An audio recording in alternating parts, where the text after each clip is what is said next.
नमस्कार मित्रांनो, आज आपण ॲटोमॅटिक रिव्हर्स फॉरवर्डिंग ही प्रॅक्टिकल करणार आहोत. लागणाऱ्या वस्तू ही आहे टायमर, ही NC NO आणि हे कॉन्टॅक्टर आहेत 200 आणि हा रिले आहे आणि हे टूल्स आहेत.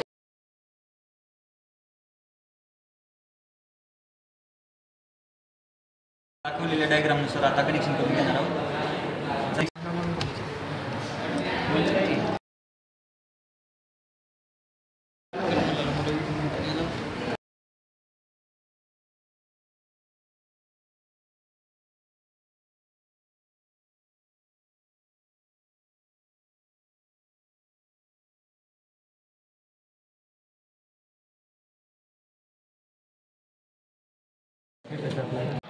आपण CP सप्लाय घेतला आहे, त्या डिओलच्या इनपुटला दिला आहे.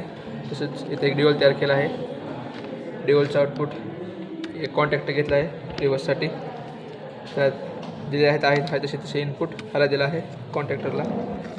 तसेच पुन्हा इथले हे 3 घेऊन या फॉरवर्डच्या कॉन्टॅक्टरला दिले आहेत. तसेच खाली आउटपुटसाठी 3 फेज तसेच घेऊन फक्त चेंज केले आहेत बदलून. आउटपुट हे मोटरला दिला आहे.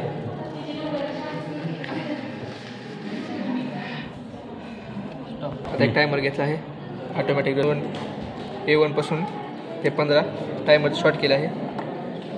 पुन्हा तिथून एक 16 मधून वायर काढला आहे, ते फॉरवर्डच्या NCला दिला आहे वरी. त्याचा आउटपुट पुन्हा रिव्हर्सच्या NVCला काढला आहे. तसेच टायमरचं दुसरं टोक 18 हे घेऊन रिव्हर्सच्या NCला दिला आहे. त्याचं दुसरं टोक हे फॉरवर्डच्या NVCला दिला आहे. फॉरवर्डचे उरलेले 2 टोके आहेत NVCचे, ते शॉर्ट करून एका फेजमध्ये जोडलेले आहेत. AC इंडक्शन मोटर आहे, 5 HPचे आहे. याचे जे कनेक्शन आहेत, याचे 3 टोके स्टारमध्ये जोडले आहेत आणि दुसरे जे 3 टोके आहेत ते या कनेक्शनला दिले आहेत इनपुट येण्यासाठी. ह्याचं अशा प्रकारे आपण सर्व कनेक्शन केले आहेत. आता आपण मोटर रन करणार आहोत. रन करत आहोत. आता मोटर रन झाले आहे. मोटर रिव्हर्समध्ये फिरत आहे. ते टायमर आहे, त्या टायमरला रिव्हर्स बॅक फॉरवर्डमध्ये होईल. आता मोटर फॉरवर्डमध्ये फिरत आहे.